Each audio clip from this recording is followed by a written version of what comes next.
Vamos a orar. Tome la mano del que está a su lado. No es una forma, simplemente es un acto de humildad desde el cual nosotros reconocemos que nadie es suficiente para estar aquí e impartir un mensaje, pero yo me hago como oveja también. Y presentamos el corazón como el huerto donde Dios siembra su palabra. Padre, me uno a tus hijos, a esta familia que me has dado en Arizona. Y más allá de, Señor, una cultura, más allá de un contexto, Señor, de nación, de ciudad, hay un vínculo que nos une y es tu sangre, Cordero. Somos hijos. Somos hermanos, es tu Espíritu Santo, es nuestro mismo Dios.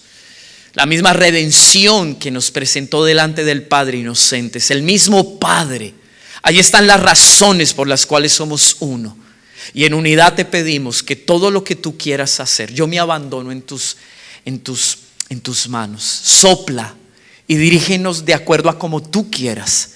Lo único que te pido es que el corazón esté dispuesto y que nuestro huerto esté lo suficientemente limpio para recibir, crecer y fructificar en lo que quieras sembrar. Fortalece mi espíritu y mi cuerpo en el nombre de Jesús. Amén, Señor, y amén. Ayer, orando al Señor, Dios sabe, y bueno, mi esposa también, cuando yo tengo que ministrar y Dios me concede la oportunidad de apartarme y dedicarme a eso, porque hay lugares donde he tenido que ir y Dios me ha velado el mensaje, o por quizás el ritmo del viaje, tengo que depender del Señor y esperar hasta último momento, y Él me da lo que Él tiene para la casa. A veces cuando en un día se ministran 2 veces, he estado en lugares donde no he tenido el tiempo para preparar el mensaje por causa de la misión que Dios me dio. Porque el ritmo del tiempo es muy acelerado en consejerías, ministrando en un lado, en el otro. Y Dios a través de eso me ha enseñado que ministrar la palabra no depende de un don. Ministrar la palabra ni siquiera muchas veces depende de cuánto yo dedico para buscar a ver qué es lo que Dios tiene, sino de descansar en Él y dejar que Él nos guíe. Y ayer cuando empecé a orar, que Dios me dio la bendición de tener el tiempo para estar en su presencia y recibiendo.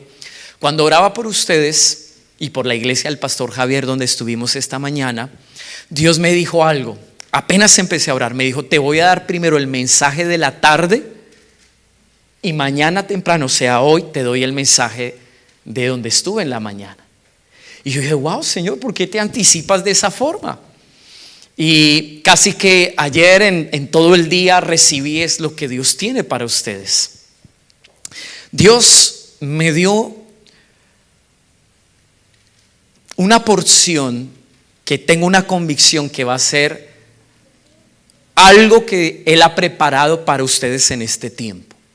Y quiero que reciba con ese espíritu la palabra. Cuando Dios nos habla y te cita, te convoca para que en un día como hoy puedas estar allí recibiendo, atento.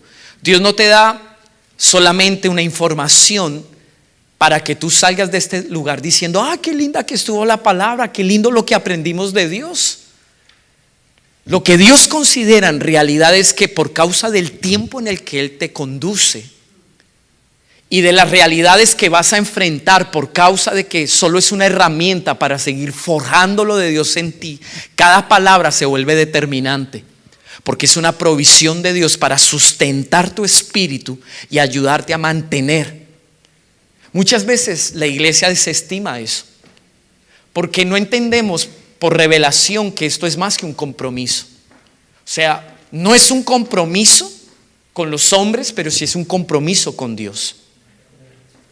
Amén. ¿Me entiende lo que le dije? No venimos por costumbre, aunque en nuestro estilo de vida buscar de Dios sea parte de una costumbre. Porque una costumbre es un hábito que se repite todo el tiempo. Y yo quiero hacer de amar a Dios y buscar a Dios mi hábito de vida. Entonces, cada vez que usted se acerca al altar, como hoy, usted se está abriendo al Señor diciéndole: Padre, mi corazón está en apertura, porque no solo de pan vive el hombre, no solo de pan. Hay algo que sostiene la vida del hombre, hay algo que realmente define la vida del hombre, y es cada palabra que sale de tu boca. Y lo que Dios tiene para nosotros en esta tarde es parte de algo que Él pensó, que Él se aprovisionó, porque Él sabe lo que va a pasar mañana lunes, el próximo martes y demás. Amén. Así miremos cada vez que Dios nos convoca. Vamos a hablar acerca de algo muy importante. Es más, hace parte de el actuar de Dios. Mi pastor dice que a través del actuar de Dios conocemos mucho de lo que Él es. Y Dios tiene diversas maneras de dar a conocer quién es Él, en su carácter, en cómo Él piensa, en cómo Él siente. A través de la escritura, de la palabra, Dios se da a conocer. Pero también a través del testimonio de sus obras. Y muchas veces en la forma en la que Dios actúa, si nosotros prestáramos atención, nos daríamos cuenta, incluso que eso nos da una pauta. No solamente nos ayuda a entender a Dios, sino nos está dando una pauta para también nosotros saber cómo hacer las cosas. Y vamos a compartir acerca de la restauración. Nuestro Dios es un Dios de restauración. Mire el que está a su lado y dígale: nuestro Dios es un Dios de restauración. Vuélvale y repítale eso. Con eso nos despertamos y estamos atentos. Mírele con ojos de misericordia y gracia. Dígale esto: en esta tarde no nos vamos a dormir. Dígale: si usted me ve dormir, me pellizca, le doy el permiso de que me pellizque. Eso sí, un pellizco santo, con misericordia. Entonces ahora mírele y dígale: nuestro Dios. Dígale: nuestro Dios. Con ánimo, dígale: nuestro Dios es un Dios de restauración. Amén. Amén. Mire, fíjese en esto. Solo de Dios proviene nuestra restauración. Solo Dios sabe restaurar. Él sabe sanar, Él sabe libertar, Él sabe corregir, y solo Él puede levantar nuestras vidas. Solo Dios sabe cómo hacerlo. Solo Dios sabe cómo hacerlo. Cuando nuestras familias pasamos por crisis, es normal que lo primero que tratemos de hacer es solucionar lo que creemos que es el problema. Voy a iniciar con esto porque esto le va a permitir entender algo que más adelante voy a aplicar.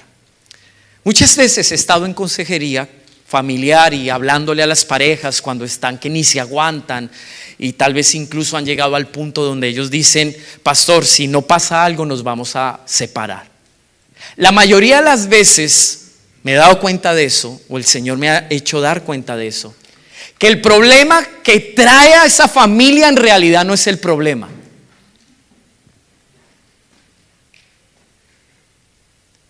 Muchas veces el problema de lo que quizás usted ve en sus crisis y de pronto en su reacción humana y normal dice: ahí es donde tengo que enfocarme. La gran mayoría de las veces uno se enfoca más en los síntomas y no en la raíz y el trasfondo que está causando ese escenario de crisis. Entonces corremos un grande riesgo, y es enfocar nuestro tiempo y nuestro esfuerzo en algo que solamente tiene que ver con un síntoma, con la apariencia de algo que, si miramos el trasfondo, puede ser más grave. Nuestro Dios es un Dios que siempre se ha enfocado de adentro hacia afuera en todo lo que Él hace. Dios no es un Dios de obras temporales. Dios no es un Dios que se enfoca en lo superficial y en lo externo. Si tú quieres caminar con Dios y entiendes que para que Él cumpla su propósito en ti, Él va a invertir su obra, sobre tu vida, debes saber que Dios se mete de manera profunda y personal. Si no sabemos eso, nos vamos a confundir y vamos quizás incluso a estorbar lo que Dios quiere hacer.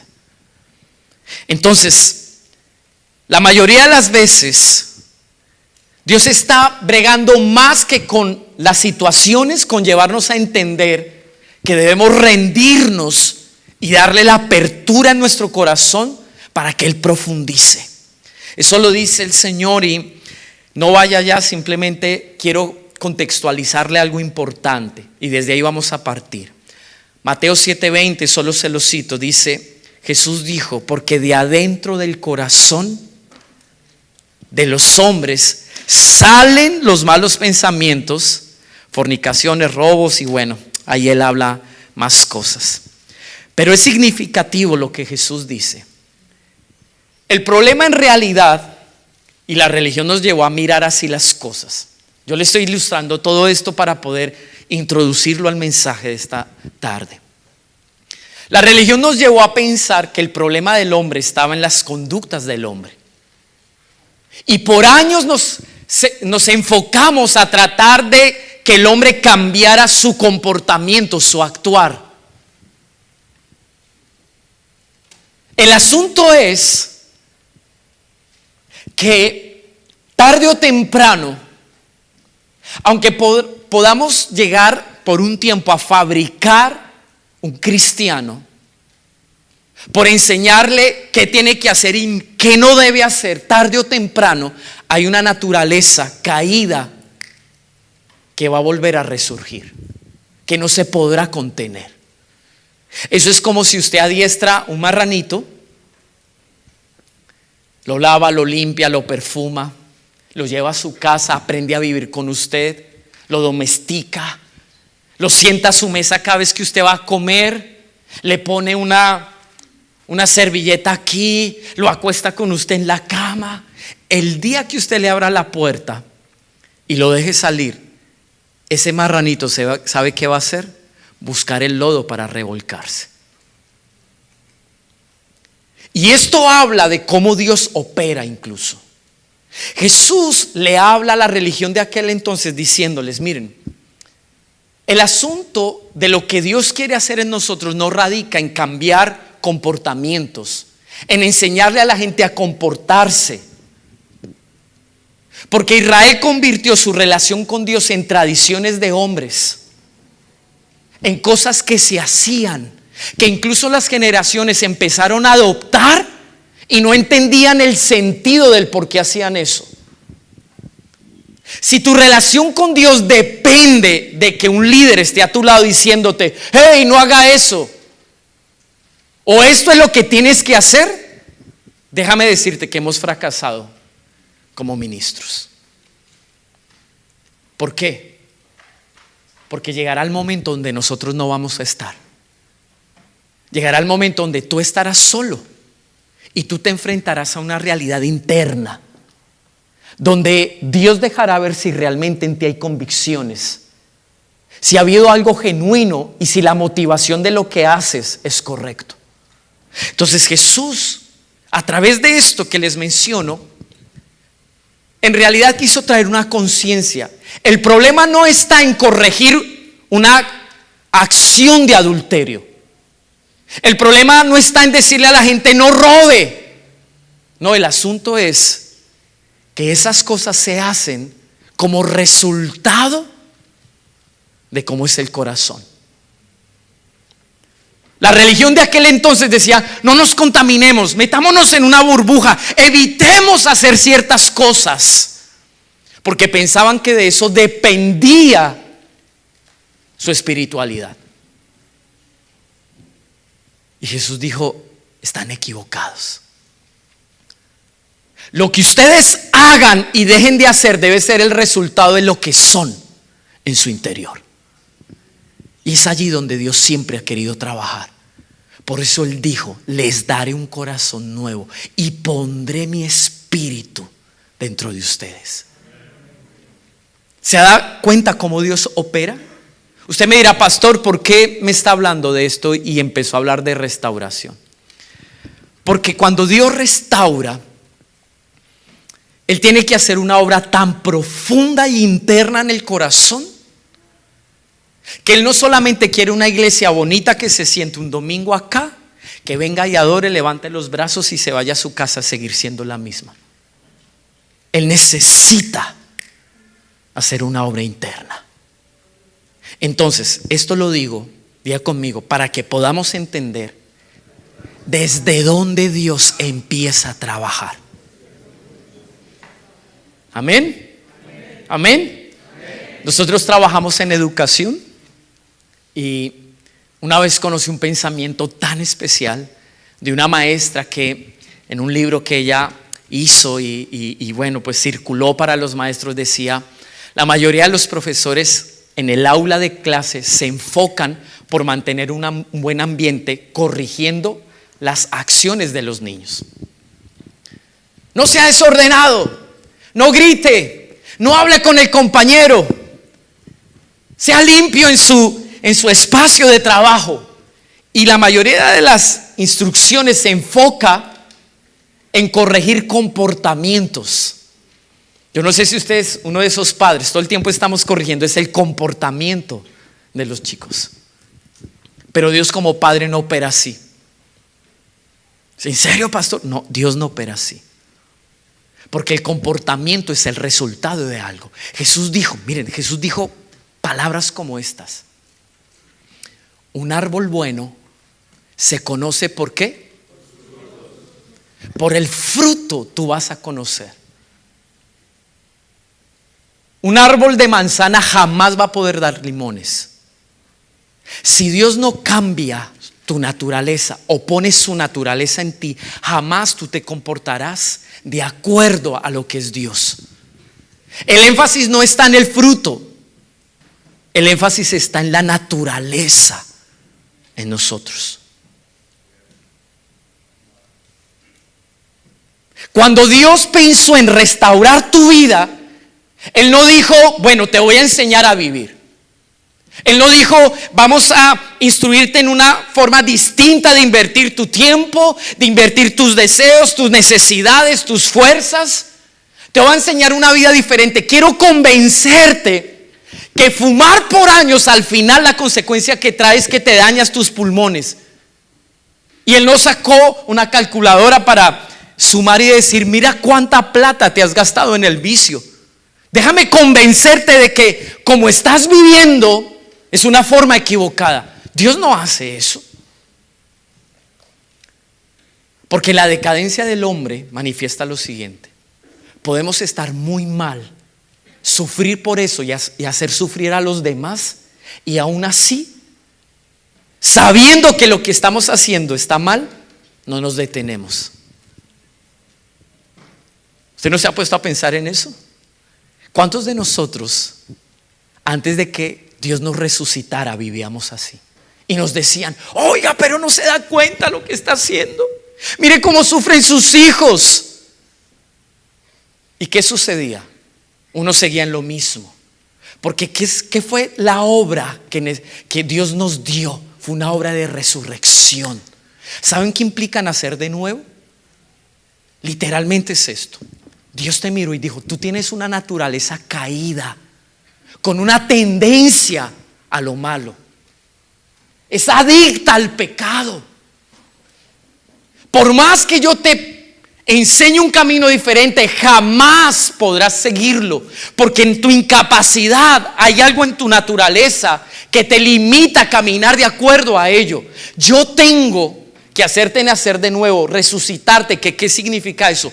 Voy a facilitar que tú puedas vivir para mí. Te doy mi corazón, te doy mi espíritu, te doy mi naturaleza, para que entonces puedas amarme, puedas servirme. Obedecer a Dios no es difícil, se lo digo, no es difícil, aunque cueste. Sí cuesta, pero no es difícil.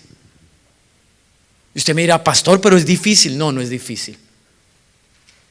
Porque la naturaleza nueva que Dios colocó en ti ama y se deleita en obedecer a Dios. ¿Se da cuenta cómo cambia incluso nuestra perspectiva de muchas cosas? Entonces, cuando Dios restaura, Dios no repara algo que está dañado y que es irreparable. Cuando Dios restaura, tiene que hacer todo nuevo. Diga conmigo, cuando Dios restaura una vida, tiene que hacer todo nuevo. Ahora vamos a aprender varios principios acerca de la restauración. Y el primer principio es este: si yo logro sembrar esto en su corazón, puedo irme a Colombia satisfecho y feliz. Es un principio poderosísimo. Toda obra de restauración inicia cuando nos volvemos a Dios. Repítalo y ahorita lo vamos digiriendo y lo vamos estudiando. Diga conmigo, toda obra de restauración comienza cuando nos volvemos a Dios. ¿Qué significa esto? La mayoría de las veces, y lo vuelvo a aplicar en el ejemplo de una familia, de una pareja, un matrimonio que están mal, que están en crisis. Cuando ellos se sientan y empiezan a exponer, que a mí me da risa, de hecho les voy a dar un tip: nunca vaya a una consejería matrimonial en el plan de sentarse ahí para acusar al que está a su lado, porque si no, no avanzamos. Es que este me hizo, es que mire, es que esto. Si usted va en el plano de acusar, no va a avanzar. Tiene que olvidarse de eso, porque es una tendencia humana, pero es lo que impidió que Dios pudiera hacer una obra de restauración en el hombre cuando el hombre cayó. Dios sabía que Adán y Eva fallaron. ¿Dios lo sabía o no? ¿Ustedes creen que el mismo que puso los ángeles para que ellos no volvieran al huerto, o esas espadas que estaban ahí resplandeciendo, algunos dicen cosas como esas, no lo sé, ¿ustedes creen que el que les impidió la entrada para que regresaran no le hubiera podido impedir la entrada al diablo para que entrara en la escena del hombre y astutamente desviara su mente y su corazón? Yo entiendo lo que dice la Escritura, que el Cordero fue inmolado antes de la fundación del mundo. Siempre fue el plan de Dios. Y la caída del hombre, el pecado, fue la oportunidad para Dios manifestar la grandeza y la riqueza de su amor. Ahora, cuando Dios viene y se acerca a ellos, miren la reacción normal y humana: la mujer que tú me diste. No solamente está diciendo ella es el problema, sino tú me metiste en un problema. Culpó a Dios y culpó a su esposa. ¿Qué hizo Eva? La fácil. Yo no sé si usted ha visto esas oraciones que a veces hacemos. ¿Cómo decimos? Todo el tiempo le echamos la culpa al diablo. Y estamos reprendiendo al diablo cochino, diablo mentiroso, diablo se me metió, sal de aquí. Y Dios dice: hey, un momento, no sé responsable.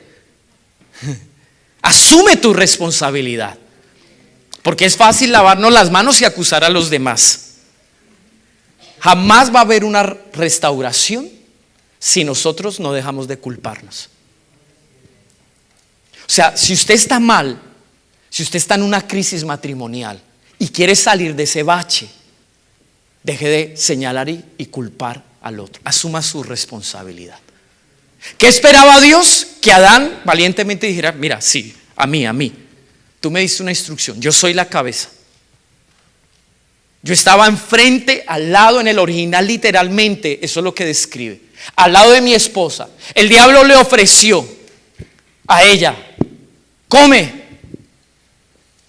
Y él estaba viendo. Y su permisividad y su silencio fue la ocasión que Satanás usó para que se desviaran de una instrucción. Asumamos responsabilidad. Si hemos fallado, digamos: he fallado, Señor. Dios no pudo cubrir su desnudez hasta que primero no los llamó a cuentas. ¿Por qué? Porque ¿cuál era la intención de Dios? Exponte. ¿Cómo te voy a revelar la dimensión de tu estado? ¿Cómo entenderás hasta dónde has llegado? Por eso empieza a decirle preguntas. ¿Por qué estás escondido? Tuve miedo. Me escondí porque estaba desnudo. ¿Y quién te enseñó que estabas desnudo? ¿Se da cuenta cómo es la manera en la que Dios opera? ¿Cómo Dios obra? Si usted no está dispuesto a exponerse a Dios en un proceso de restauración y asumir con humildad su responsabilidad, será muy difícil que Dios nos levante y nos restaure. Yo no tenía nada anotado de esto, pero por el Espíritu se lo digo. Entonces, diga conmigo, repita de nuevo para que sepa que está despierto. Toda restauración inicia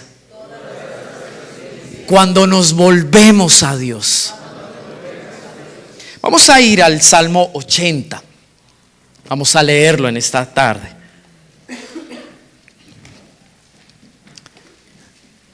Salmo capítulo 80. Dígame amén cuando lo encuentre. Mi pastor, usted me dice más o menos hasta cuánto tengo tiempo. ¿Las 12? ¿Sí? ¿Esa es 1 de la mañana?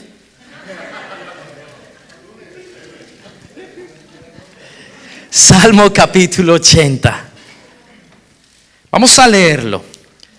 Presta oído, oh pastor de Israel. Miren cómo inicia.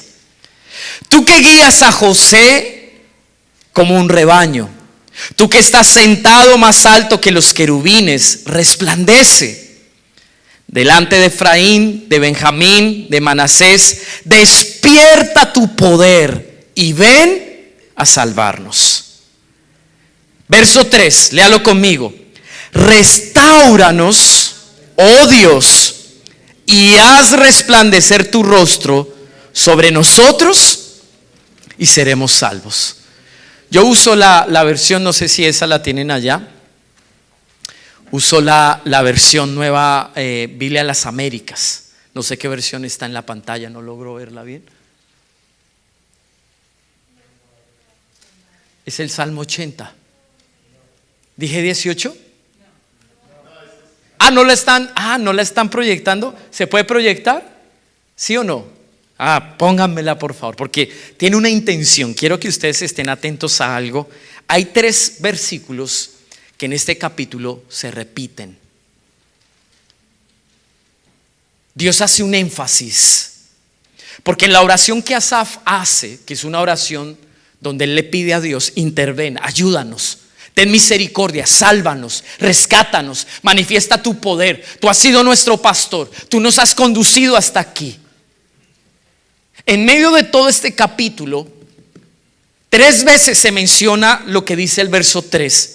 Restáuranos, oh Dios, haz resplandecer tu rostro sobre nosotros y seremos salvos. Es como si el escritor quisiera que nosotros pusiéramos nuestra atención en la esencia de cuando Dios restaura, ¿qué espera ver en nuestras vidas? Amén. Entonces siga leyendo conmigo. Verso 4. Oh Señor, Dios de los ejércitos, ¿hasta cuándo estarás enojado? Miren que ya le está dando una razón en la oración. Él está reconociendo que hay algo en la relación con Dios que ha pasado. Dios está indignado, Dios está enojado. Amén. Entonces dice: ¿hasta cuándo estarás enojado contra la oración de tu pueblo? Les has dado a comer pan de lágrimas y les has hecho beber lágrimas en gran abundancia. Nos haces objeto de burla para nuestros vecinos, y nuestros enemigos se ríen entre sí. Oh Dios de los ejércitos, miren que otra vez repite ese mismo texto del verso 3. Restáuranos, haz resplandecer tu rostro sobre nosotros y seremos salvos. Tú removiste, escuche bien, esto que viene es interesante. Tú removiste una vid de Egipto, expulsaste las naciones y plantaste la vid, limpiaste el terreno delante de ella, echó profundas raíces y llenó la tierra. Para Dios, Israel siempre fue como una vid. Cuando Israel estaba cautiva en Egipto, en una heredad, en una tierra que no era parte de la tierra donde Dios quería que su pueblo creciera y fructificara, entonces Dios la arrancó de allí, limpió Canaán, expulsó a esas naciones, porque el deseo de Dios era que su vid fuera plantada y echara, día conmigo, raíces profundas. Dios quería de su pueblo un crecimiento estable, seguro, firme, un fruto que le produjera honra. Note cómo el salmista ora. Si prestáramos más atención a las oraciones de la Biblia, podríamos orar de una manera diferente. Probablemente el pueblo de Israel está en un tiempo de cautiverio. Y Asaf en la oración dice: wow, Dios, mira, ten misericordia, óyenos, escúchanos. Sé que estás enojado, pero ven y restauranos.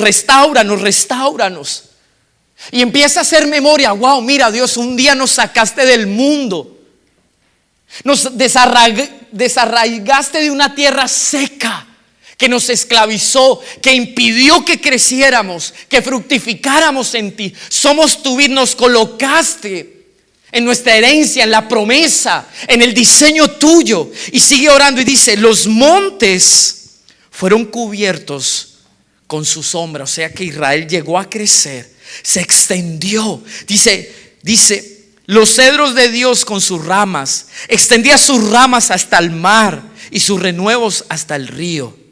¿Por qué has derribado sus vallados?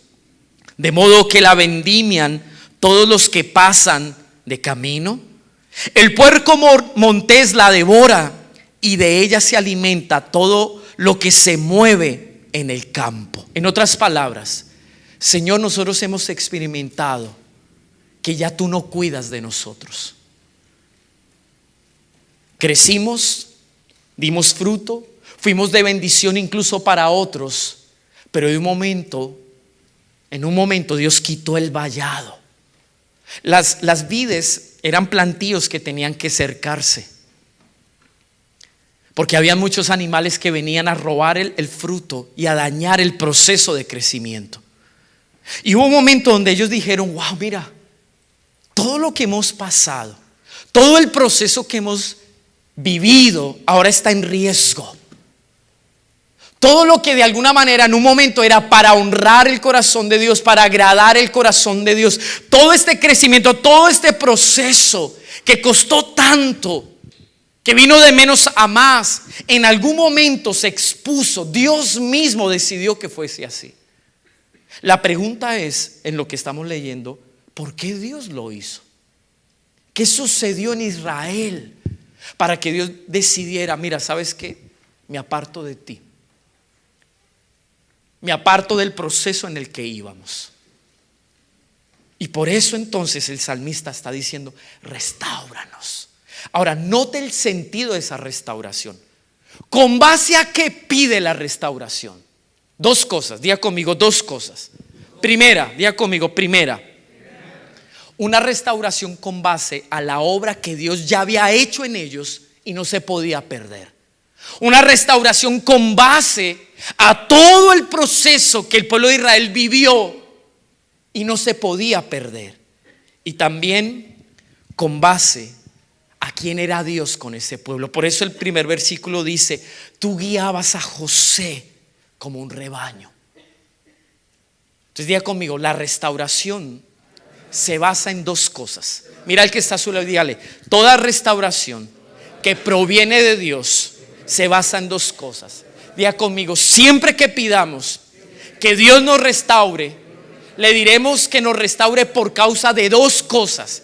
Diga conmigo: por causa de cómo Él nos ha guiado y por causa del fruto y el proceso en el que Él nos ha llevado. Amén. Amén. Voy a seguir aplicando y no sé por qué Dios me pone ese ejemplo y me insiste. Muchas veces yo veo a las parejas que dicen: pastor, ayúdenos, aconseje a mi marido que es un cabezón y no entiende.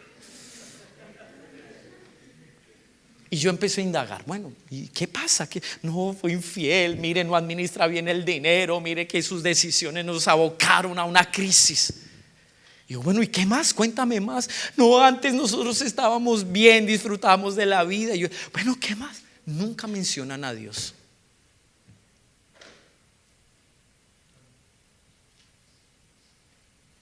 Nunca mencionan que lo que se ha perdido por causa de las malas decisiones es algo más que un ambiente de armonía, donde yo suplía mi egoísmo y yo podía alcanzar mis sueños y mis necesidades. Cuando yo escucho eso, yo digo, toca conducir el proceso de restauración, porque toda restauración inicia cuando nos volvemos a Dios. En otras palabras, tu problema en realidad no es tu problema. Tu problema no es que tu esposo se fue tras otra mujer. Tu problema es que tu casa dejó a Dios, que tu esposo dejó a Dios. Y lo más importante es que no vuelva a tus brazos, sino que vuelva a los brazos de Él. ¿Me hago entender lo que quiero decirle en esta tarde? Señor, sana nuestra economía, restaura nuestra economía. Cuando muchas veces la necesidad de una economía fracturada es un medio que Dios usa para volverte a Él. Porque cuando tuvimos economía nos olvidamos y le dejamos. ¿Cuántos de nosotros fuimos de aquellos que llegamos a un lugar como este diciendo, pastor, ore para que Dios me dé un trabajo? Dígame qué tengo que hacer. Ayunaban, velaban, se congregaban, se leyeron la Biblia en un mes. Dios les dio el trabajo y ni volvieron a aparecer. ¿Se da cuenta cómo Dios enfoca su obra? Diga conmigo, nadie le pedirá a Dios algo. Diga conmigo, nadie le pedirá a Dios algo que lo aleje de Él.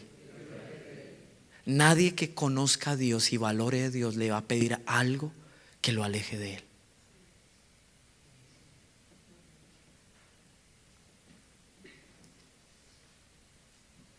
Amén. ¿Está aquí conmigo? Amén. Sigamos leyendo. Entonces verso 14, ahí nos quedamos. Oh Dios de los ejércitos, vuelve ahora, te rogamos. Mira y ve desde el cielo y cuida esta vid. La cepa de tu diestra ha plantado, la cepa que tu diestra ha plantado, y el hijo que para ti has fortalecido está quemada con fuego y cortada. Ante el reproche de tu rostro perecen. Sea tu mano sobre el hombre de tu diestra, sobre el hijo de hombre que para ti fortaleciste. Entonces no nos apartaremos de ti. Miren la motivación y la razón de esta restauración. Verso 18. ¿Para qué pedía restauración Asaf? ¿Para qué? ¿Para qué, amados? Para volver en amistad con Dios. Dice, entonces no nos apartaremos de ti. Avívanos e invocaremos tu nombre. Oh Señor de los ejércitos, restáuranos. Haz resplandecer tu rostro sobre nosotros y seremos salvos. La razón de nuestra restauración tiene que ver con que nosotros podamos volver a corresponder a Dios, que podamos volver a amarle. No queremos que Él nos levante solamente para estar bien. No queremos que Él nos restaure solamente para volver a ser felices. No queremos que Él intervenga y nos ayude y nos socorra solo para devolvernos un bienestar, porque no hay mayor bienestar que volver a estar en intimidad y en paz con nuestro Dios. Dele un aplauso al Señor por eso. Yo estaría feliz saltando de esa banca.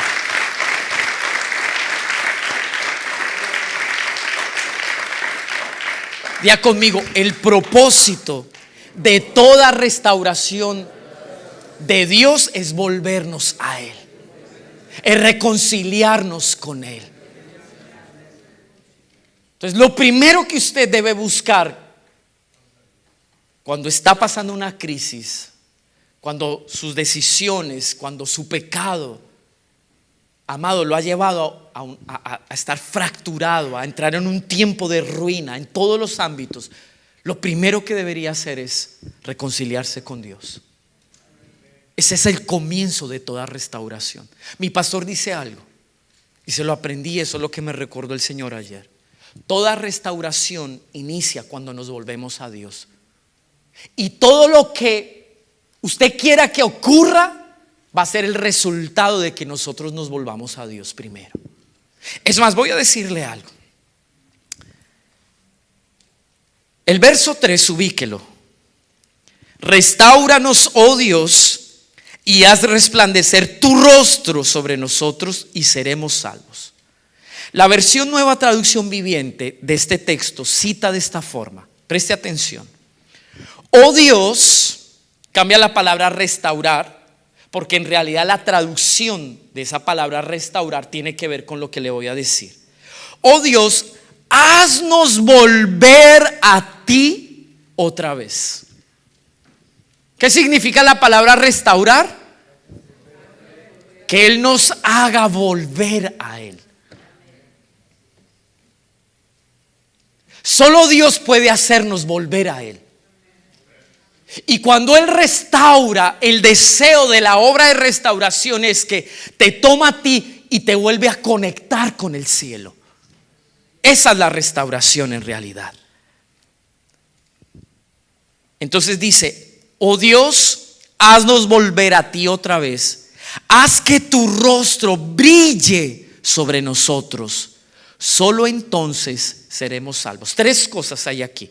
Y le pido al Espíritu Santo que me ayude a transmitírselas. Tres cosas. Son los tres principios de la restauración. Seremos restaurados cuando volvamos a entrar en una relación correcta con Dios.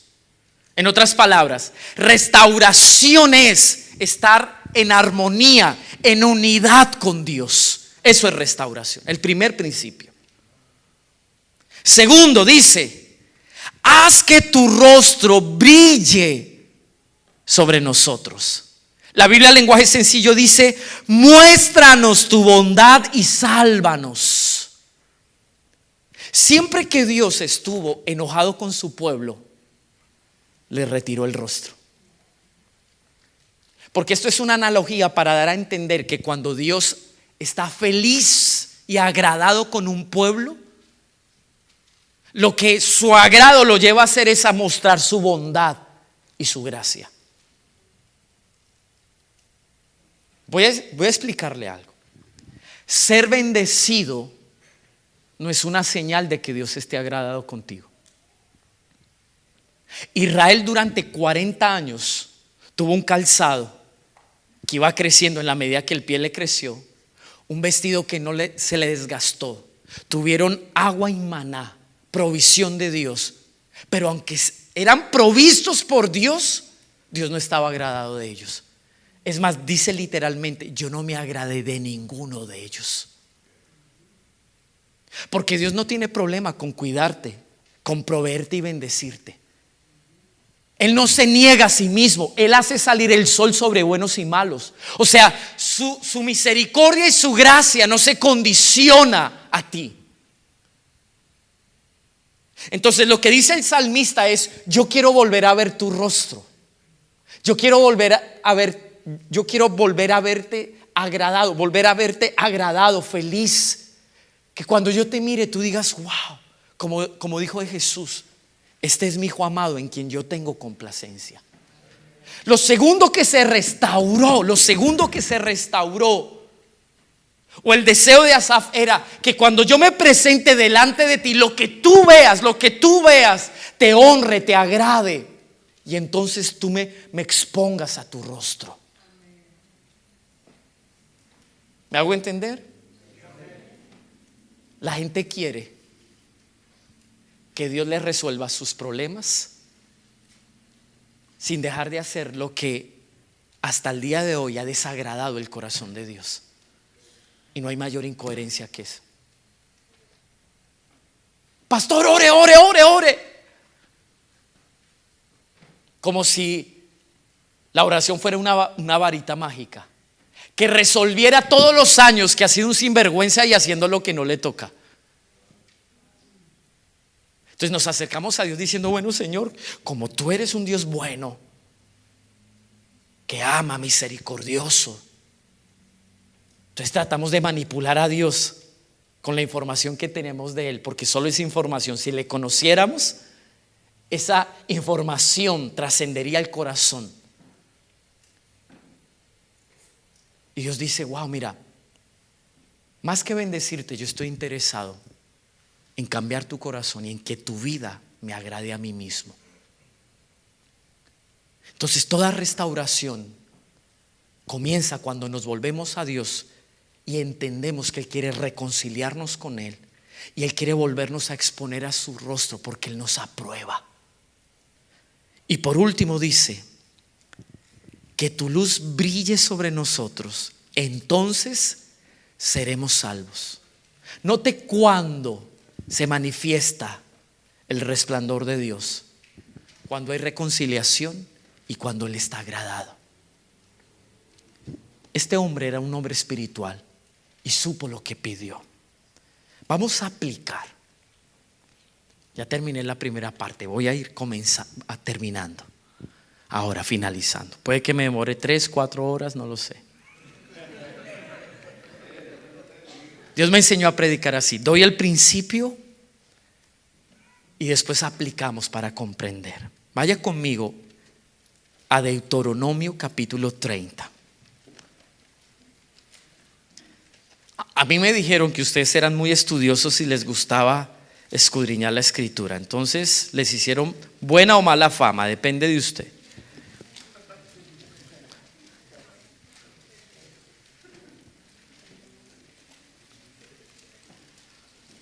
Y sus pastores predican largo. Eso me dijeron, ¿o no? ¿Sí?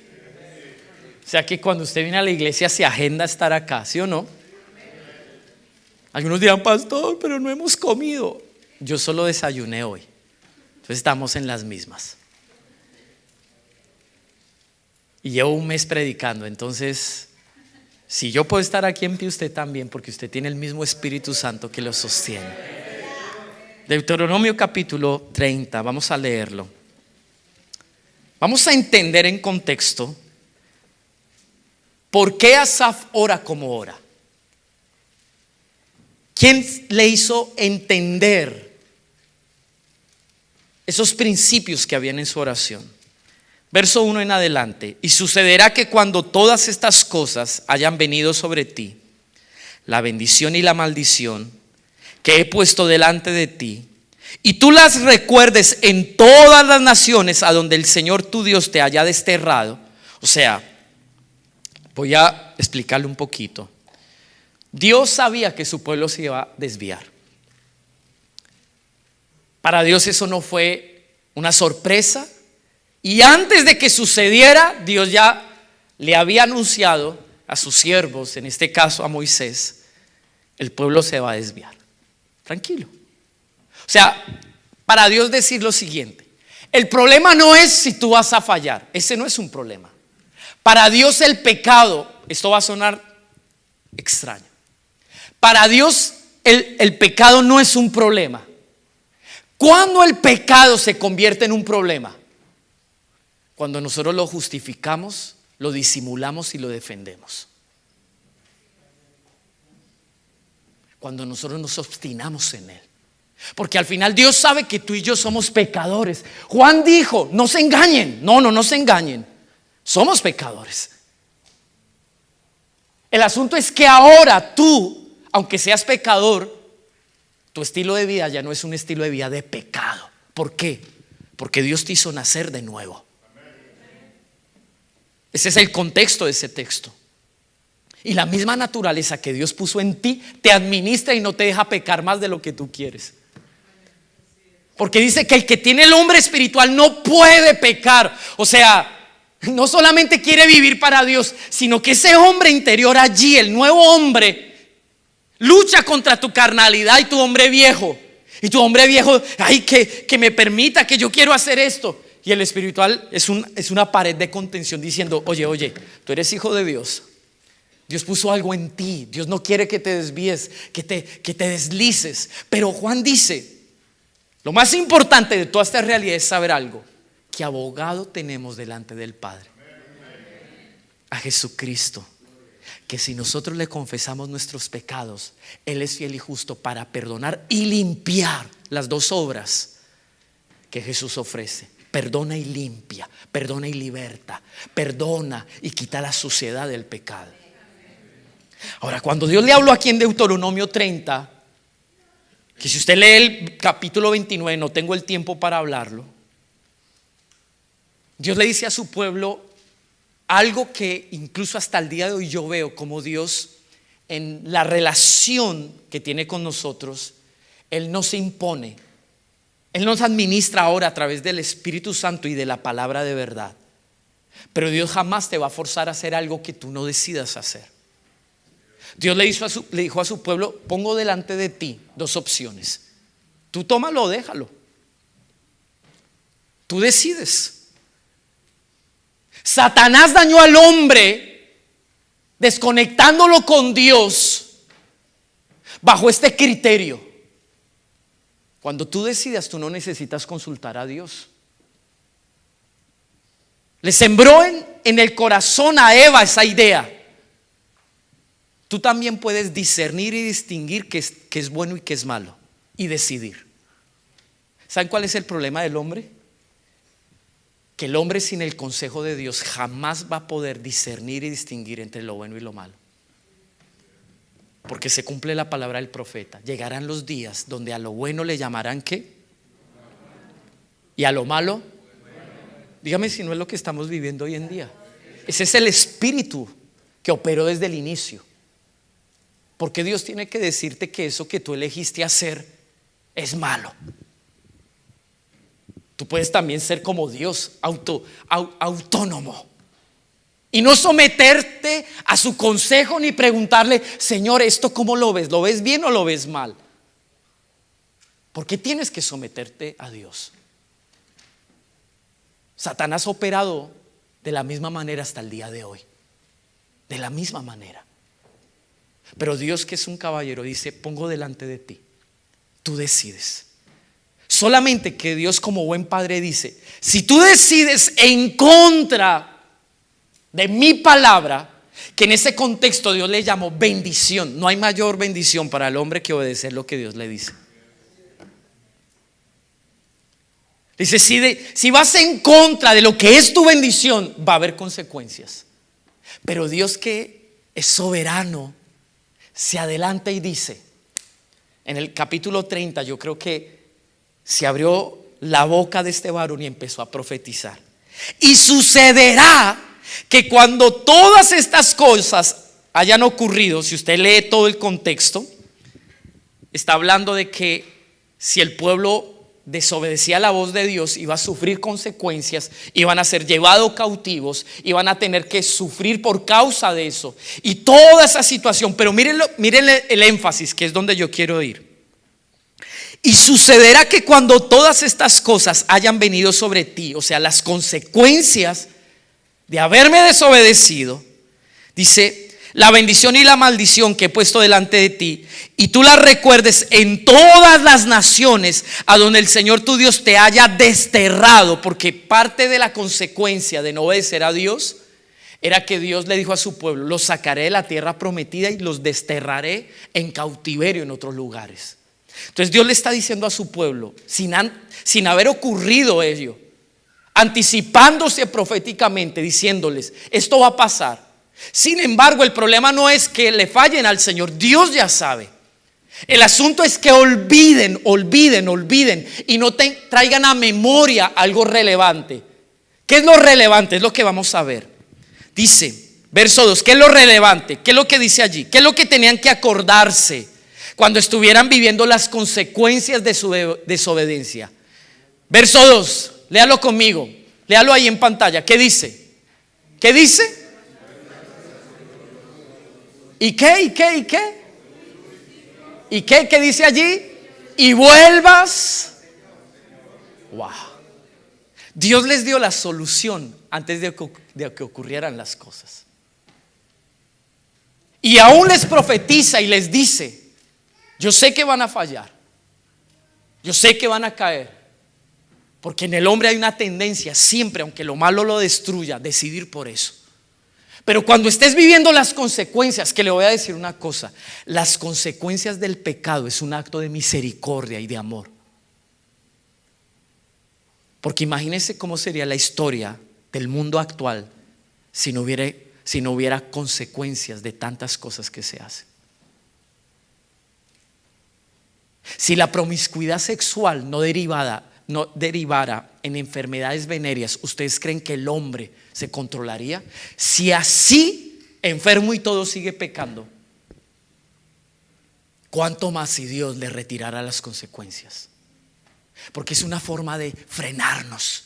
El asunto es que Dios le dice: cuando estés en ese punto, recuerda algo, que yo te digo: vuelve al Señor tu Dios. ¿Cómo inicia la restauración? Cuando nosotros nos volvemos a Dios. Dice: tú y tus hijos. Me impacta esto, que dice: tú y tus hijos, y le obedezcas con todo tu corazón y con toda tu alma, conforme a todo lo que yo te ordeno hoy. Entonces el Señor, miren lo que Él prometió hacer. Cuando Él vea que nos volvemos a Él. ¿Qué es volvernos a Dios? ¿Qué es volvernos a Dios? Volvernos a Dios es tener en cuenta lo que Él nos había dicho. Volvernos a Dios es volver nuestro corazón a su voluntad, a su palabra.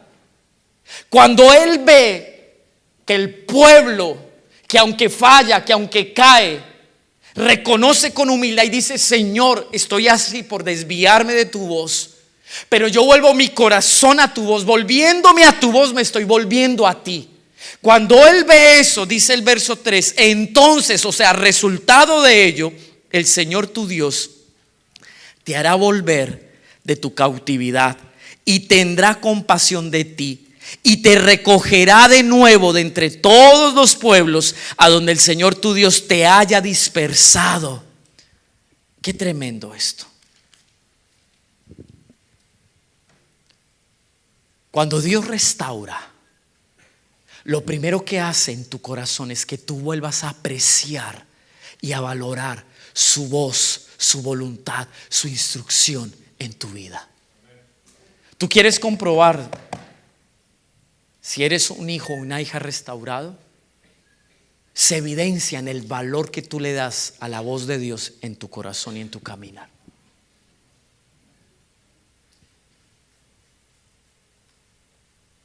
¿Está sonando muy fuerte esto? Yo no elegí el mensaje. Dios me dijo que este era el mensaje para ustedes. Vaya conmigo a Segunda de Crónicas. Vamos a aprender algo más. Segunda de Crónicas, capítulo 6.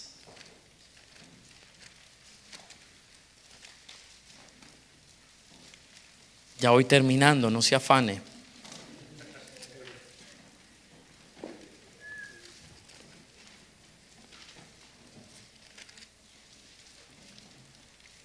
Después de que Salomón dedica el templo, él describe unas palabras muy especiales. Capítulo 6, vamos a ir al verso 36. Dígame amén cuando lo encuentre. A ver si es este. Yo estoy en Primera de Crónicas. Segunda de Crónicas. Permítame, me equivoqué. Capítulo 6. Vamos a ir al verso que le dije. 36. Wow. Miren lo que Dios vuelve y revela años más tarde. Salomón está dedicando el templo. Él dice: Señor, gracias porque me escogiste para esto. Gracias porque me diste la gracia, la provisión para cumplir mi propósito.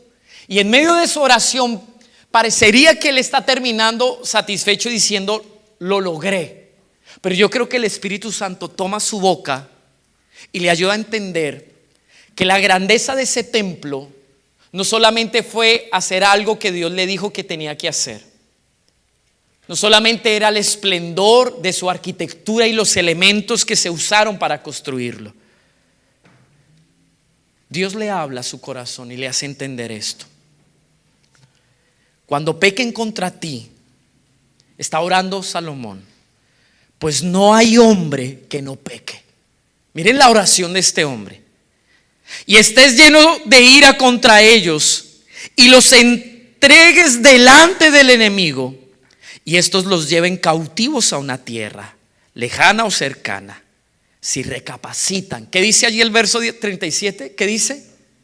Si recapacitan en la tierra donde hayan sido llevados cautivos y se arrepienten y te suplican en la tierra de su cautiverio diciendo: hemos pecado, hemos cometido iniquidad y hemos obrado perversamente. Verso 38, miren el principio de la restauración. Léalo conmigo. ¿Qué dice?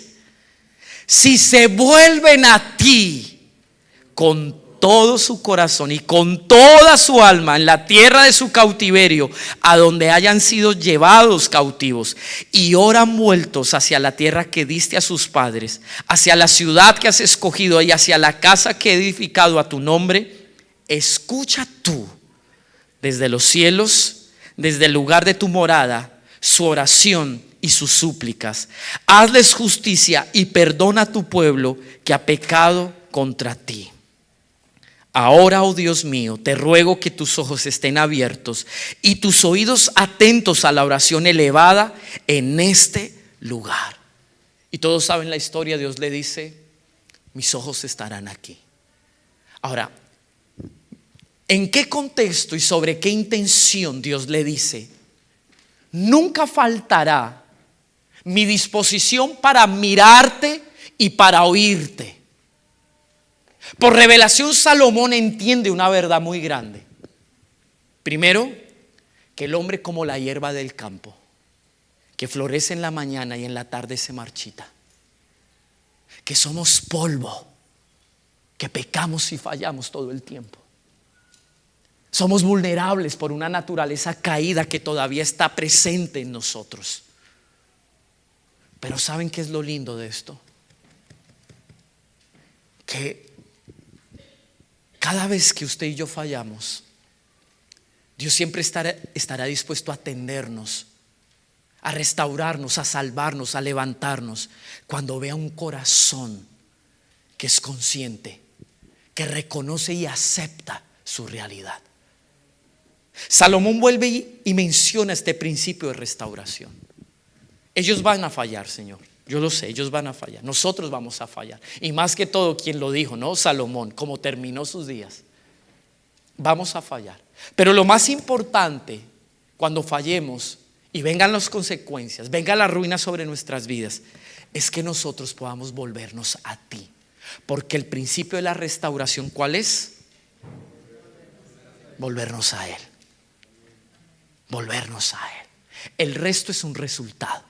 Que Dios te bendiga, que Dios te devuelva el trabajo, que Dios haga lo que tenga que hacer, restaure a tus hijos, lo que sea que por causa de nuestra desobediencia haya venido sobre nuestras casas.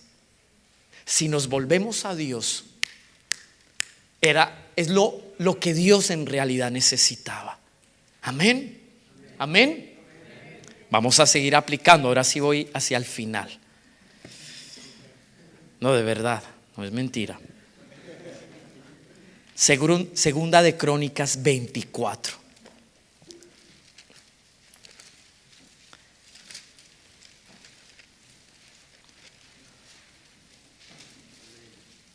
Y me acuerda que al final, cuando oremos, vamos a orar con base a Segunda de Crónicas 7:14.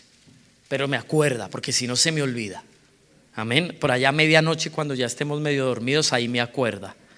Por ahora vamos a Segunda de Crónicas, capítulo 24, verso 13. Los obreros, este es el reinado de Joás. Los obreros hicieron su trabajo y el trabajo de reparación progresó en sus manos. Y restauraron la casa de Dios conforme a ¿qué? ¿Qué dice allí? A sus planos y la reforzaron. Quiero decirle algo. Toda restauración debe hacerse de acuerdo al diseño de Dios. Y el diseño que Dios le ha dado a la restauración, ¿saben cuál es? Que Él sea el centro. Que la motivación de restaurar sea que su lugar vuelva a recuperarse en el corazón del hombre. Amén. Cuando nosotros nos volvemos a Dios, en realidad lo que estamos haciendo es volver nuestra atención, nuestro corazón, nuestro interés en aquel que es importante. Cuando Dios vuelve a ocupar su lugar, todo empieza a restaurarse. Entonces Joás, ese niño que tuvo que ser preservado en el templo, porque Atalía quería asesinarlo. El fruto que quedó de Jezabel y de la decadencia en los años de Acab, ese germen maldito todavía estaba allí multiplicándose.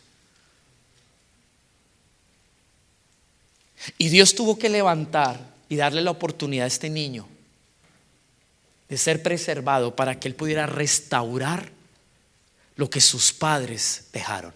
Muchos de los que están aquí viven las ruinas de lo que no decidieron, de lo que sus padres sembraron. Y en el cuadro de su vida son víctimas, porque tienen que cargar con cosas que ustedes no decidieron para sus vidas. Pero Dios le dio una oportunidad a este Joás, como nos la da a nosotros, y nos dice: tú puedes cambiar la historia. ¿Qué empezó a hacer Joás? Llamó obreros para empezar a restaurar el lugar de Dios, el templo, la relación con Dios. Entonces dice: los obreros hicieron su trabajo y el trabajo de reparación progresó en sus manos y restauraron la casa de Dios conforme a sus planos y la reforzaron. Cuando terminaron, trajeron el resto del dinero delante del rey y de Joiada y lo convirtieron en utensilios para la casa del Señor, utensilios para el ministerio y para el holocausto, y recipientes y utensilios de oro y de plata. Todos los días de Joiada ofrecieron continuamente holocaustos en la casa del Señor. ¿Cuál fue la motivación de esa restauración? El culto a Dios. ¿Cuál fue la motivación de esa restauración? Devolverle el lugar a Dios. Esta generación joven entendió. Joás, mientras que tuvo un padre que lo orientó, el sacerdote Joiada fue ese padre que le ayudó a entender el valor de tener una relación con Dios estable, profunda y cercana. Dios me dice que le diga, iglesia, si le enseñamos a nuestros jóvenes el valor, a nuestros hijos el valor de su relación con Dios, será una generación, amados, que vivirá en una constante restauración. ¿Saben cuál fue el problema? Cuando este sacerdote dejó estar al lado de este niño rey. Y esto nos enseña algo que voy a decirle. Joiada envejeció y murió a una edad muy avanzada. Tenía 130 años cuando murió. Lo sepultaron en la ciudad de David con los reyes, porque había hecho bien en Israel. Imagínense el honor y la dignidad que tenía este hombre, porque Dios honra a los que le honran. Dice: a Dios y a su templo. Pero después de la muerte de Joiada, vinieron los oficiales de Judá y se inclinaron ante el rey, y el rey los escuchó. Lo que ellos dijeron resultó en el verso 18. Abandonaron la casa del Señor. O sea, probablemente lo que literalmente esos oficiales le dijeron es: bueno, no es tan necesario buscar a Dios. Ya tenemos el templo, ya tenemos la forma, ya tenemos la estructura. Eso era lo que Dios quería. Ya tenemos feliz a Dios. ¿Para qué ser fanáticos y religiosos? Entonces, el problema no fue lo que ellos dijeron. El problema es lo que decidió este rey. Abandonaron la casa del Señor, el Dios de sus padres, y sirvieron a las aceras y a los ídolos. Entonces vino la ira de Dios. Y no sé si usted conoce la historia. Dios introduce a un profeta, Zacarías, y fue el que confronta en ese tiempo. Pero aquí Dios me dio unos principios. Quiero que escuche muy bien. El éxito de toda restauración es cuando nosotros le damos a Dios el lugar que Él merece ocupar en el corazón. Lo más importante de la restauración es volverle a Dios el lugar en el corazón. Aunque Joás, escuche bien esto, había restaurado la casa de Dios, lo físico, el formato, lo que se ve, la apariencia, no le había restaurado en su corazón el lugar que Dios merecía ocupar. Voy a aplicarlo. Puede que Dios lo saque de su problema hoy y le devuelva a su esposo, su esposa, la economía, lo que sea que usted esté pidiéndole. El éxito de esa restauración no es que se le devuelva lo que perdió, sino que Dios se entrone en nuestro corazón.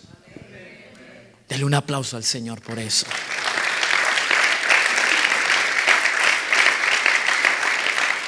Hay gente que se va de la iglesia restaurada y sin Dios en el corazón.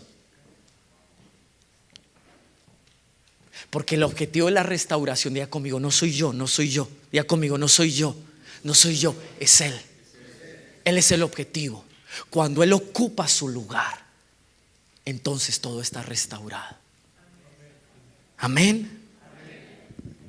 Estoy en todo el contexto. Lo que pasa es que estamos mirando historias distintas. Zacarías, vaya conmigo, Zacarías. Dios me dio todos los textos y tengo que ser fiel a lo que Dios me dio. Zacarías capítulo 8, dígame amén cuando lo encuentre. Zacarías capítulo 8. Vamos a leerlo del 1 al 3. Noten esto es precioso, es poderosísimo. Dígame amén los que se están durmiendo.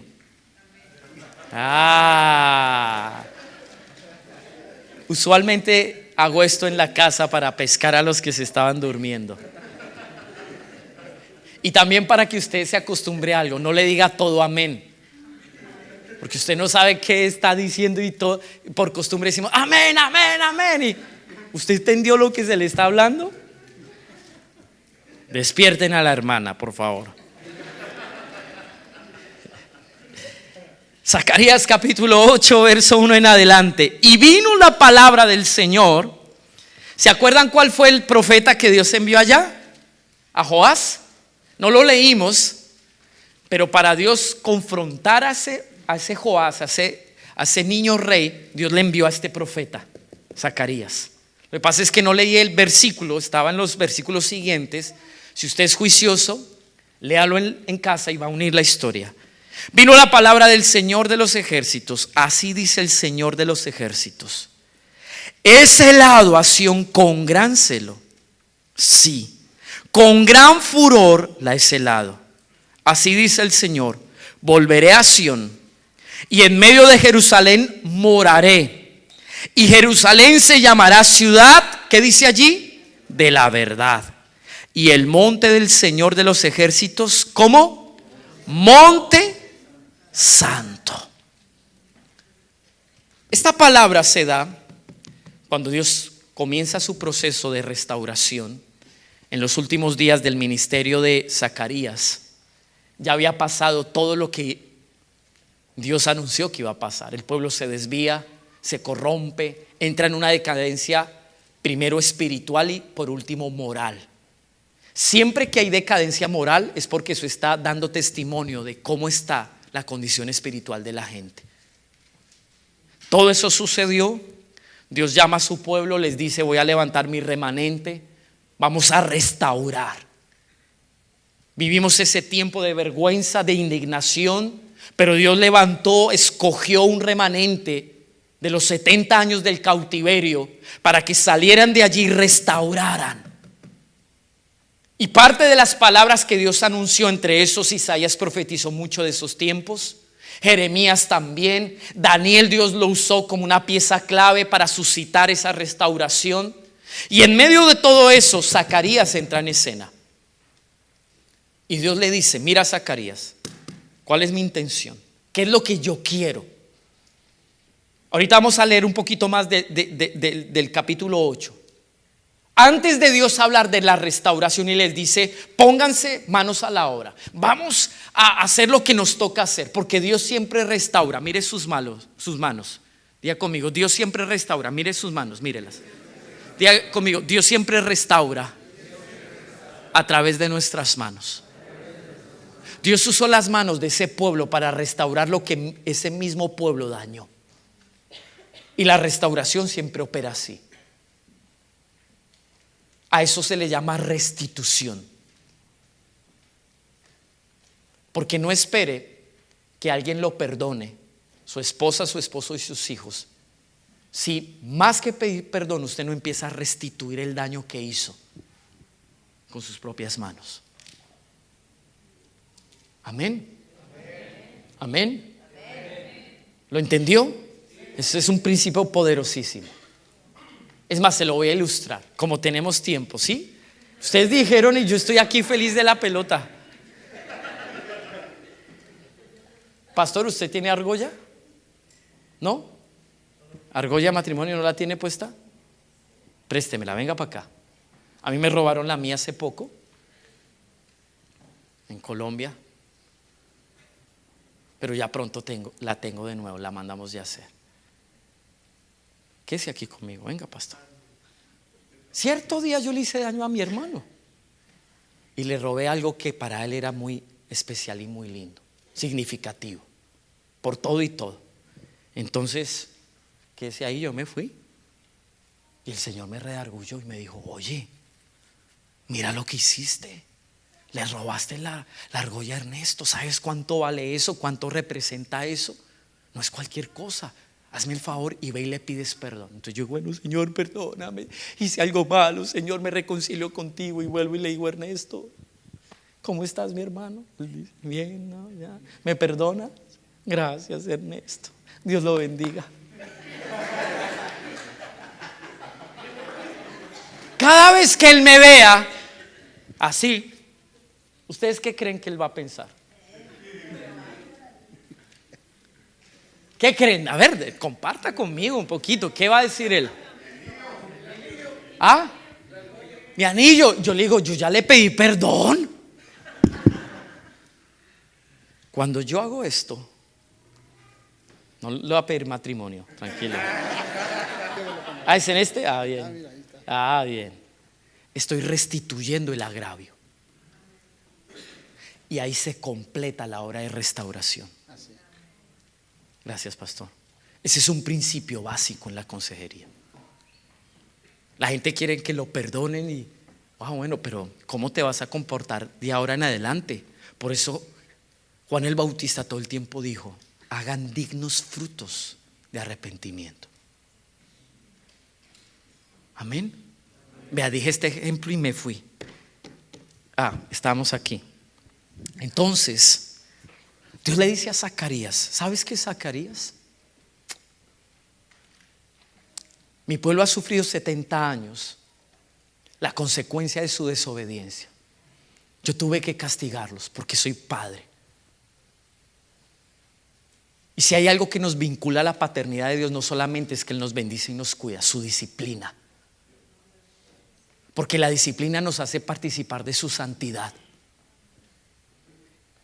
Y dice el escritor de Hebreos: si nuestros padres nos disciplinaban para cosas normales de la vida y nos hacían bien, cuánto más nuestro Padre, que es para participarnos de su eternidad. Estoy parafraseando el sentido.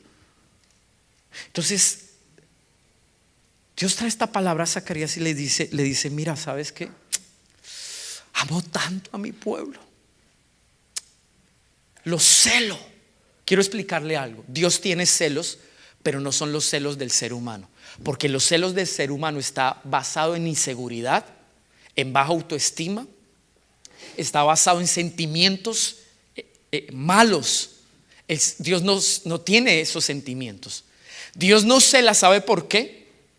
Porque en la relación con Dios, Dios se entrega en totalidad. Y Dios espera que nosotros nos demos a Él de acuerdo a cómo Él se entrega. O sea, si usted va a caminar con Dios, entienda que Dios va a dar su 100%. Y así mismo espera que nosotros le demos el 100%. Amén. Entonces, Él le dice: he celado a Sión con gran celo. Sí, con gran furor la he celado. Así dice el Señor. Volveré a Sión. O sea, yo quiero estar con mi pueblo. Ese es mi lugar. La relación con ellos es algo que yo anhelo. Suspiro por eso. Es mi pueblo, es mi esposa. Dice: volveré a Sión, en medio de Jerusalén moraré. Y Jerusalén, miren el resultado. ¿Qué dice? ¿Se llamará ciudad de qué? ¿Por qué? Y el monte del Señor de los ejércitos, monte santo. ¿Qué quería restaurar Dios de su pueblo? Relación. Porque a través de la relación Dios estableció su verdad y su santidad. En otras palabras, Dios le está diciendo a Zacarías, antes de hablarle de la restauración: este es mi motivo, Zacarías. Yo no quiero un templo solamente para que cada 8 días vengan y me canten unos coritos. Yo no quiero un templo solamente para que se sienten allí, lean unos cuantos versículos y ya. No, no, no.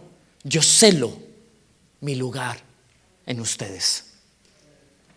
Porque cuando Dios vuelve a ocupar su lugar, se establece su verdad y su santidad. Entonces, Dios hoy les dice, lea conmigo verso 9. Estoy terminando de verdad. Así dice el Señor de los ejércitos: sean fuertes sus manos. Esta es la instrucción que Dios me dio para ustedes, iglesia. Sean fuertes sus manos. Ustedes que escuchan en estos días estas palabras de la boca de los profetas, los cuales hablaron el día en que se pusieron los cimientos de la casa del Señor de los ejércitos para la reedificación, o sea, para la restauración del templo. Porque antes de aquellos días no había paga para hombre ni paga para el ganado, y no había paz para que el que salía o entraba a causa del enemigo. Y yo puse a todos los hombres unos contra otros, pero ahora yo no trataré al remanente de este pueblo como en los días pasados, declara el Señor de los ejércitos, porque habrá simiente de paz. La vid dará su fruto, la tierra dará su producto, y los cielos darán su rocío. Y haré que el remanente de este pueblo herede todas estas cosas. Y sucederá que como fueron maldición entre las naciones, casa de Judá y casa de Israel, así los salvaré para que sean bendición. No teman, mas sean fuertes sus manos. Qué tremendo esto. Esta es la esencia de la restauración. Dios restauró unos cielos que se cerraron. Dios restauró un bienestar, restauró protección, restauró propósito, restauró fruto. Pero eso sucedió cuando el anhelo, el celo del corazón de Dios, que era volver a ocupar su lugar en su pueblo, se logró. Si nosotros preservamos, y ahora entiendo, no lo había visto, que este sea un lugar de devoción donde Dios sea el centro, vamos realmente a preservar la bendición de esta casa. Pero por cualquier razón personal, de iglesia, si un día nos desviamos, no se olviden que restaurando el lugar de Dios en el corazón y volviéndonos a Él, es que Él va a volver a levantarnos y a darnos su favor y su gracia. Amén. Póngase en pie y vamos a orar. Padre, si me acompañan en el piano mientras que oro.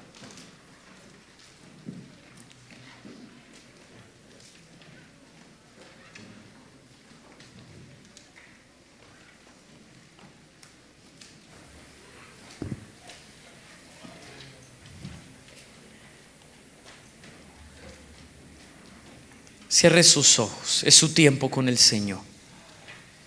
Reaccione a la palabra que ha escuchado. Reaccione, reaccione.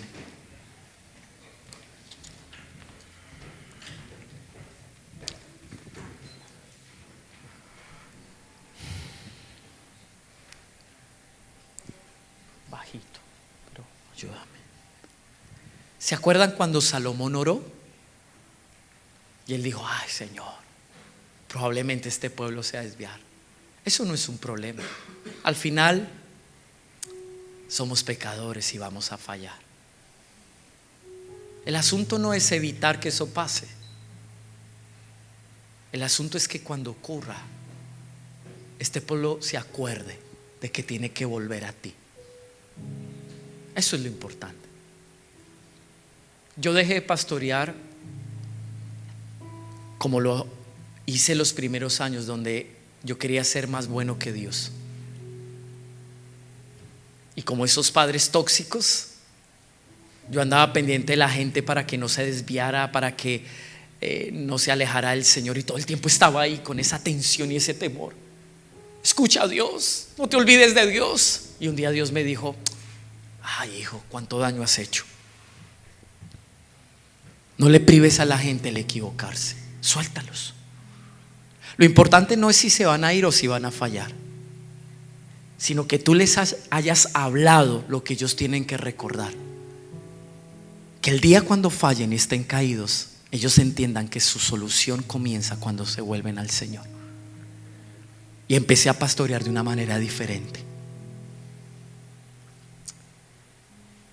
Salomón ora y le dice: Dios, que ese pueblo no se olvide cuando esté en esas instancias. Yo creo que proféticamente él vio, y Dios le responde a esa oración.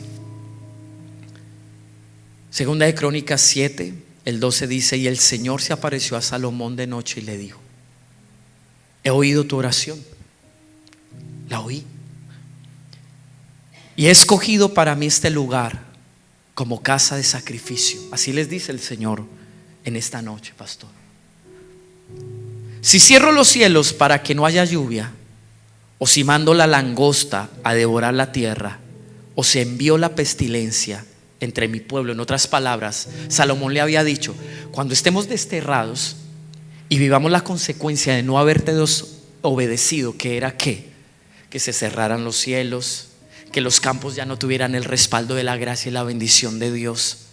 Entonces Dios está respondiéndole y le dice: cuando eso pase, así como tú lo reconoces y consideras que es una posibilidad, lo más importante es lo siguiente. Verso 14: si se humilla mi pueblo, sobre el cual es invocado mi nombre, y oran y buscan mi rostro y se vuelven. ¿Saben que en el original hebreo la palabra restauración traduce como volverse a Dios? Y eso me bendijo mucho, porque me hizo entender lo que implica. Si se vuelven de sus malos caminos, entonces yo iré desde los cielos, perdonaré su pecado y sanaré su tierra. ¿Saben? La restauración es un resultado. Cuando Dios ve y oye un corazón que se arrepiente. Cierre sus ojos. Padre, yo te doy gracias por tu palabra en esta noche. Gracias. Soy yo el primero que yo reconozco que esto yo no lo conocía en esta dimensión. Y me lo hablas a mí primero. Me lo hablas a mí. Solo tú conoces mi caminar. Hasta el día de hoy me has sostenido con fidelidad y gracia. Me sometiste a un aguijón en mi carne para mantenerme dependiente de ti y no dejar que mi corazón se desvíe. Cuánta gracia has puesto sobre mí, que aún me has preservado de mí mismo. Como no estoy exento de fallarte, yo te ruego que el día que yo te falle, recuerde que tú me esperas y me dices: vuelve a mí. No me dejes desviar pensando que lo más importante es recuperar lo que tenía contigo, en el sentido de mi bendición, tal vez tu cuidado, tu respaldo, porque lo más importante, mi más grande bendición, es tenerte a ti en mi corazón. Permítenos como ministros conducir a nuestras casas en un proceso de restauración donde tú vuelves a ocupar el lugar. Tu honor, tu dignidad se convierte en la motivación de lo que hacemos. Y se establece de nuevo tu verdad y tu santidad en el corazón. Ayúdanos. Bendigo este pueblo, bendigo sus vidas. Te pido una impartición de gracia sobre ellos. Levante sus manos allí donde está. Dale gracia, dale llenura de tu Espíritu Santo, dale capacidad, dale fortaleza. Tú me dijiste que orara por ellos así. Señor, a veces en el camino nos desgastamos, sufrimos, nos cansamos, nos desanimamos, perdemos incluso. Y entonces la tristeza, la frustración o incluso la amargura surge. Elías había hecho lo que le mandaste hacer. Te obedeció, te creyó. Y cuando no vio el resultado que él esperaba, se sintió solo. Cuando vio que el pueblo no reaccionó como él pensó que iba a reaccionar, se frustró y se deprimió. Y fue a un bosque, y allí tú lo fuiste a buscar. Lo despertaste y le diste pan y agua. Yo puedo ver en mi espíritu cómo Dios hoy les da provisión de fuerzas, pan y agua. Volvió y lo despertó y le dio pan y agua. Y esa provisión sirvió para caminar 40 días completos. Reciban en el nombre de Jesús en esta noche la provisión para que puedan seguir caminando y avanzando en el propósito. Cuando él llega a la cueva y su parte humana volvió, así como dice el apóstol, Elías era un hombre sujeto a pasiones como tú y yo. Y allí él quiso darle más lugar a cómo se sentía. Y Dios lo saca en el silbido apacible y le dice: no todo está perdido. Yo no te llamé, yo no te ungí para que Israel correspondiera a tu mensaje. Yo te aparté y te he usado para levantarme una generación. Úngeme a los que vienen. Y yo oro para que ustedes puedan continuar en el propósito de su caminar. Padre, llévate todo peso, llévate toda carga, llévate todo cansancio en el nombre de Jesús. Llévate todo cansancio emocional y mental de tus hijos. Toda carga que produce turbación y frustración, llévatela en el nombre de Jesús, para que tu pueblo pueda caminar con vigor, con fuerza. Porque los que esperan en Jehová tienen nuevas fuerzas. Se levantarán, correrán y no se cansarán. Como las águilas, sus alas levantarán. Y Dios quiere que ustedes estén en las alturas en este tiempo. Sean benditos de Jehová en el nombre de Jesús. Amén, Señor, y amén. Dele un aplauso al Señor Jesús.